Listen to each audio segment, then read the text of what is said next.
Good evening. I am Marietu Sidibe and this is QTV News coming to you live from our studios on Kairaba Avenue. Thanks for joining us. Here are the main national news headlines.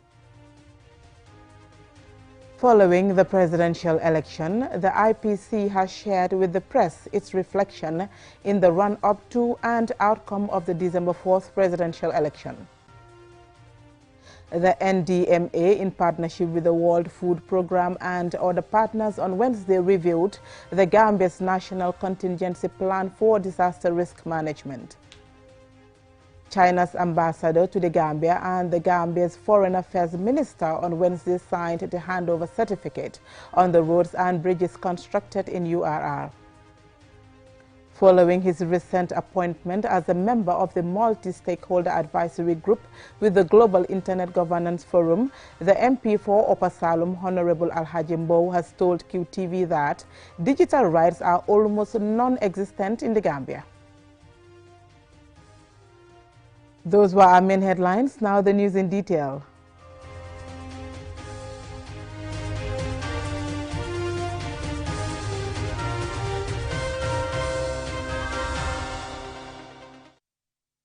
In a press conference following the presidential elections, the IPC has shared its reflection in the run-up to and outcome of the December 4th presidential elections. Momodu Lamin Choi reports.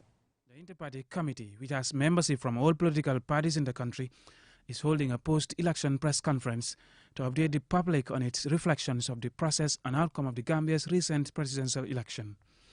Musa Mulnyasi, the co-chair of the IPC, updates the press and begins by congratulating Gambians for a peaceful election and an unprecedented voter turnout.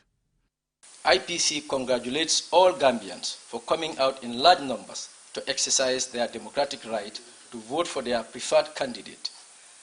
An unprecedented 87% of the registered voters cast their votes on 4th December 2021 and did so peacefully across the country. This was a significant jump compared to 59% voter turnout in 2016. In this press conference, the IPC expresses support for the recommendations from domestic and international election observers to the IEC and government.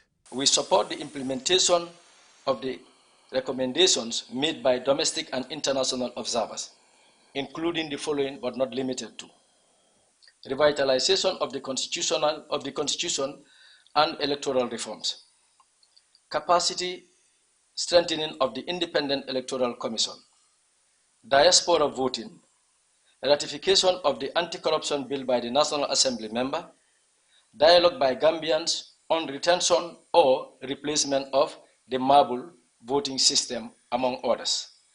And also for the government to thoroughly study the TRRC report and ensure that the implementation of the recommendation does not further divide us as a nation. While it encourages the legal means of contesting the election results instead of violence, the Inter-Party Committee's co-chair shares with the press the IPC's general reflection and its position on the process and credibility of the election results as announced by the IEC.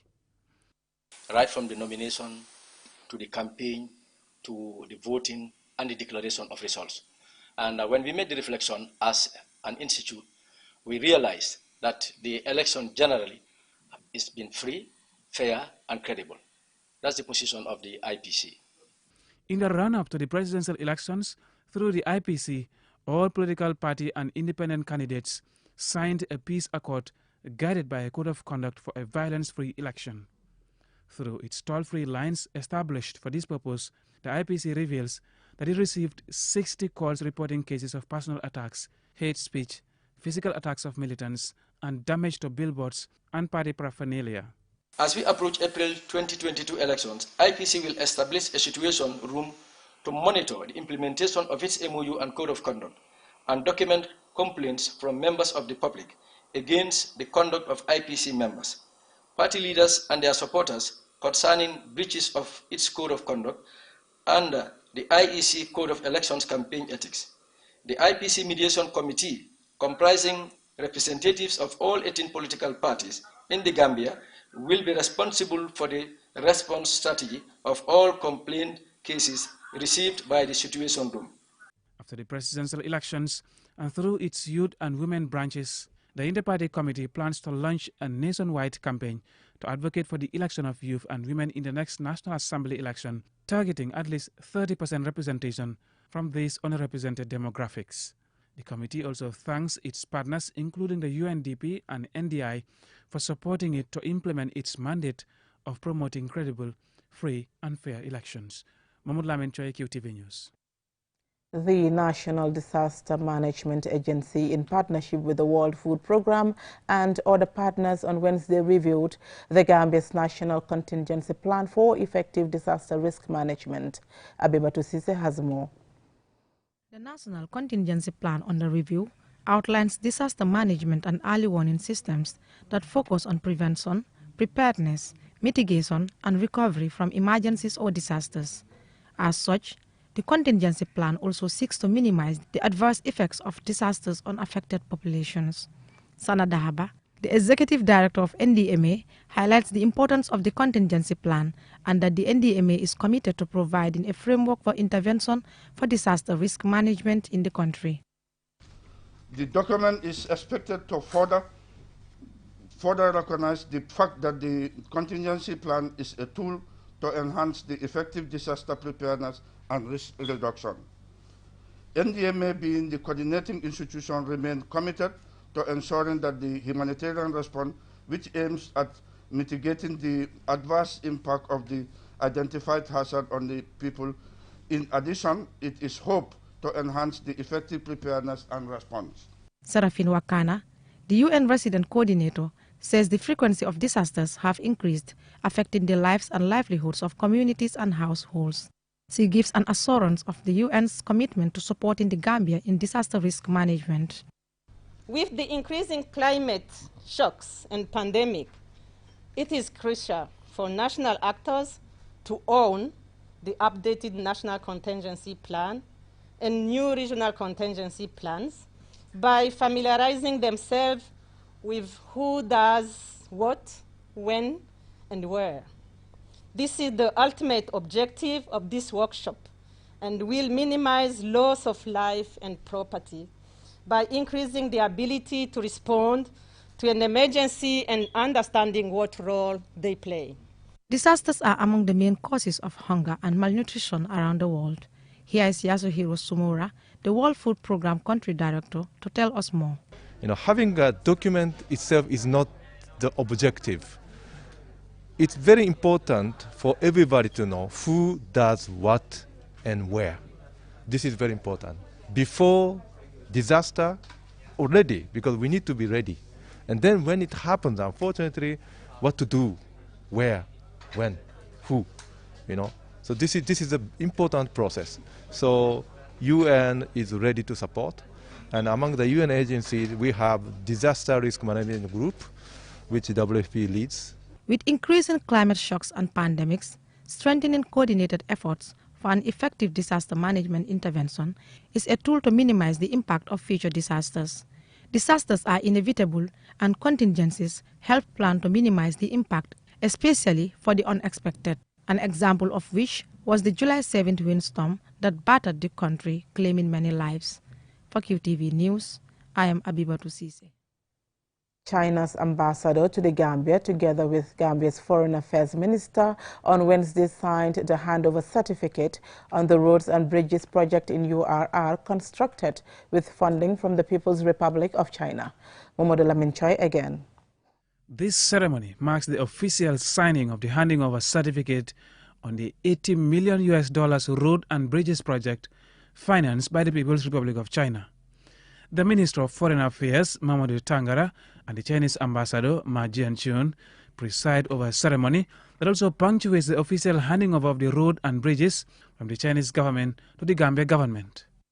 China and Africa have long formed a community with a shared future.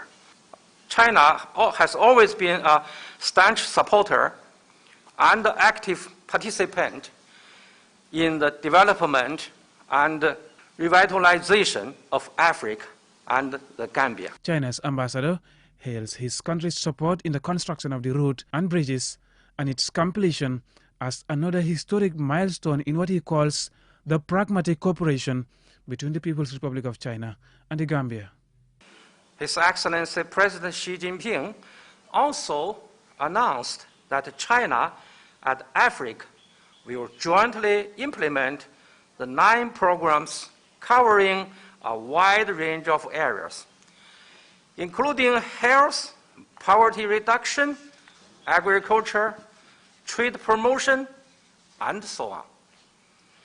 There are abundant highlights in these programs which will be implemented in the next 3 years.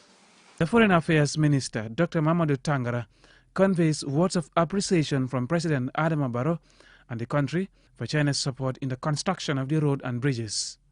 Minister Tangara reiterates Gambia's commitment to the One China policy and cooperation between the two countries that is mutual, solid, reliable and sincere. China has clearly demonstrated that in dealing with sovereign country, the relationship is based on respect and mutual benefit. So on behalf of the President and the people of the Republic of the Gambia, we convey our sincere gratitude to Your Excellency, through you, to your government. The Foreign Affairs Minister praises China's support to Africa and the Gambia in fighting the COVID-19 pandemic, which he says demonstrates that China is a reliable friend of Africa and the Gambia in particular. And we also held a good spirit, team spirit that govern our relationship. This embassy with the foreign ministry works closely together. Our teams are working hand in gloves, and that makes our job very easy to translate into concrete reality the wishes of our heads of state. The project, which began in 2018 and was completed this year, covers 51 kilometers of asphalt road, which extends from Basse to Koina and through to Fatoto. It also includes 2 major bridges in Basse and Fatoto. The roads and bridges were inaugurated 3 months ago by President Adama Barrow. Mahmoud Lamin Choi, QTV News. We will now go for a commercial break. When we return, we will have more local news stories.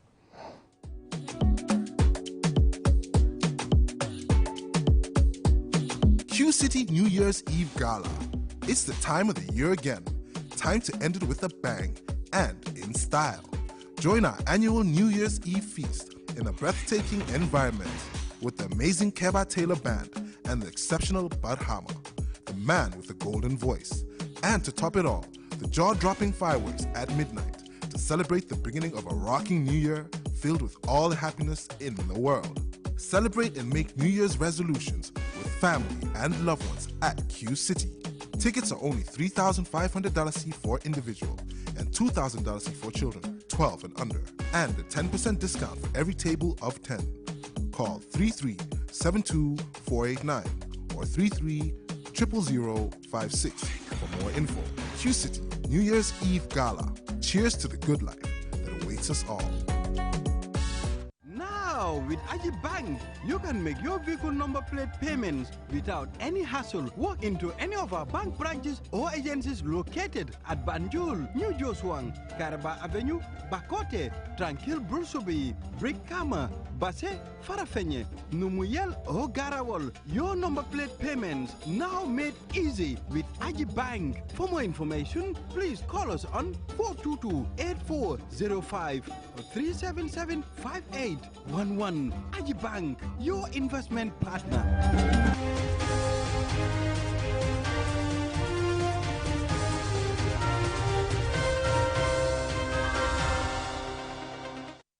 Welcome back.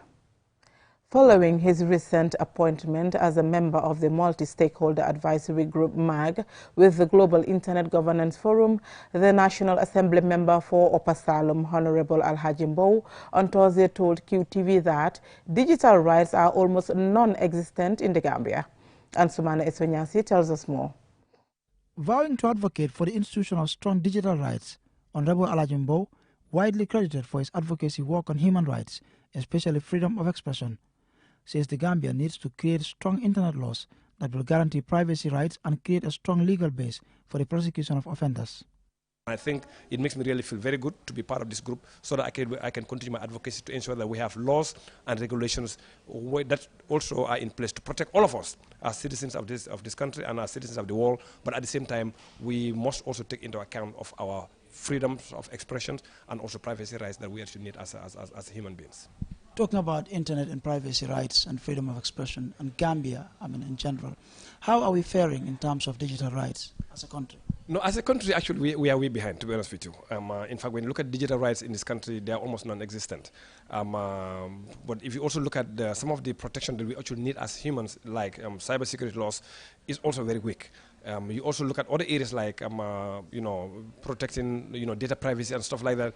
Is almost non-existent. So the only thing we have in this country at this moment in time that somebody can rely on is the Communication Act of 2009. His appointment to the multi-stakeholder advisory group with the Internet Governance Forum was recently announced by the United Nations Secretary General Antonio Guterres. Honorable Mbow, who is also the Vice Chair of the National Assembly Select Committee on Education and ICT, says as members of the advisory board, they will help guide the process of formulating good Internet laws for all. And I think Gambia is really struggling to catch up. And I think this is the time now we need to put all these things into place to ensure that we have proper laws in terms of digital rights, we have proper laws in terms of data protection, and at the same time to protect that data that we actually have online away from criminals like these cyber warriors and stuff like that. Here, some members of the Internet Governance Forum speak about its structure, scope, governance, and frequency of meetings.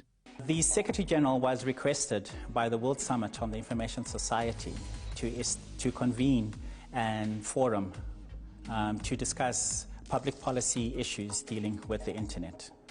This was in 2005. So in 2006, he established the Internet Governance Forum. The Internet Governance Forum, or IGF, is supported through the efforts of a multi-stakeholder advisory group, which is made up of representatives from governments, from private sector, from civil society, and from the technical community to help advance international internet public policy issues. For Honorable Mbow, this is another opportunity to share experience and learn from other colleagues in a global forum that plays a central role in delivering the mandates and expectations of the Internet Governance Forum. Ansmane Sonyasi for KTV News. As part of efforts to ensure compliance to food safety regulation in the Gambia, the Food Safety and Quality Authority, FSQA, on Tuesday trained members of the Indian business community in the Gambia. Abibatu Sise has more. The consequences of improper food safety regulation can harm the health of consumers. Thus, the training aims to sensitize members of the Indian business community, many of whom specialize in the food business.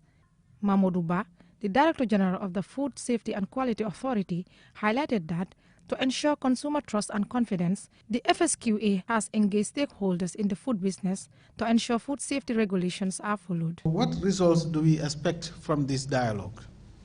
Well, personally, I expect increased knowledge and understanding of food control systems, because we will tell you on our side as food control as Food Safety and Quality Authority, as the regulatory body, we'll tell you our side, what we want from you. And I think once you understand what you want from us, then we will have an increased knowledge and understanding. Then I expect that after the dialogue, there would be an increased compliance and conformity to food regulations and control systems. Shuras Watwani, the president of the Indian Social and Cultural Association, says the Gambia offers a conducive business environment for investors, assuring the FSQA of their continuous adherence to food safety regulations.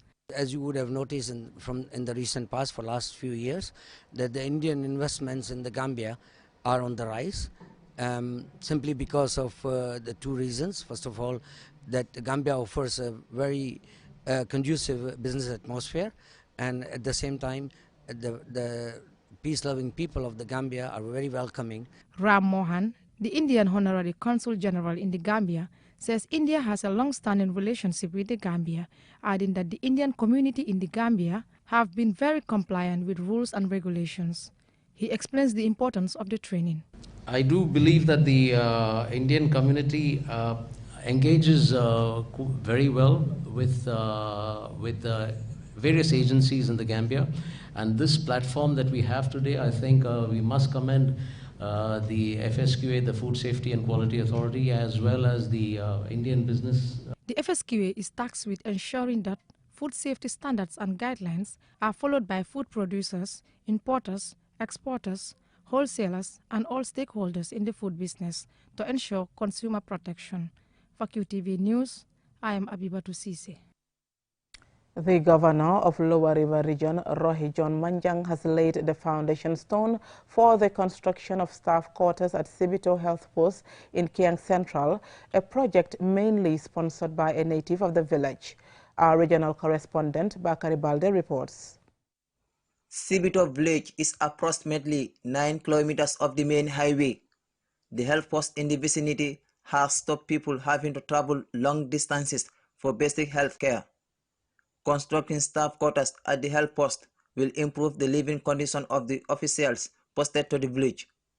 The mud house previously allocated for staff was destroyed by the July 7 windstorm, which caused destruction across the country. The village Alkalu Fabububa welcomed the initiative. If the people of Kabada from Kiang to Jara are happy, there is no one happier than me, Fabubu. I am not saying that what has been done here will not be done in other parts of Kabada, but Sibito is the first to have it, and we are very happy about it. On behalf of the Regional Health Director, Lamin Sisi, the Administration Officer at Mansakongo Health Directorate, praised Musa Nyado for complementing government efforts and assured the community of the Ministry of Health support. If Sibito needs any kind of help, especially for the staff, do not hesitate to knock at the doors of the governor, because the governor would also knock on our doors, because we are all the same. Musa Nyado, a former National Assembly member for Kiang Central and a native of Sibito village, who is the main sponsor, stated that government needs partners in development and urged his fellow natives of Kabada to also give back to their communities. Praise be to Allah. If you want to do anything in this world, just start it, because the moment you start, anything else can happen. Failing to start is the problem. Therefore, I am pleading with other natives of Kabada to also do their part. I was not thinking the governor would come with bags of cement to donate to us, but this is what she has done. The governor of LRR, Rohi John Manjang, thanked the president for creating the enabling environment and applauded Honorable Musa Nyado for the laudable gesture. She further complimented Think Tank, an association formed by sons and daughters of LRR, for donating 100 bags of cement to support Musa Nyado's initiative. Having this cause led by Musa Nyado is a very welcome move. On behalf of the government of the Gambia, on behalf of my region, I especially thank the Kabada people led by the Alcalo of Sibito, Fabububa, and Musa Nyado, who is also a resident of Sibito and a former honorable member, for taking the lead to support government's effort. I also extend a similar thanks to the health director and the entire directorate for supporting this initiative. Musa Nyado, we are proud of you. Government cannot do everything. If we have sons and daughters who can also step in to complement government's effort, is welcomed. Today, Musa Nyado serves as an ambassador of his community, worthy of emulation.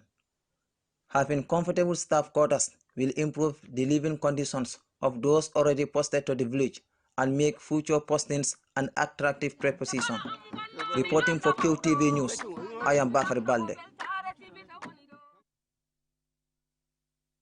Before we end, here is a recap of the main headlines.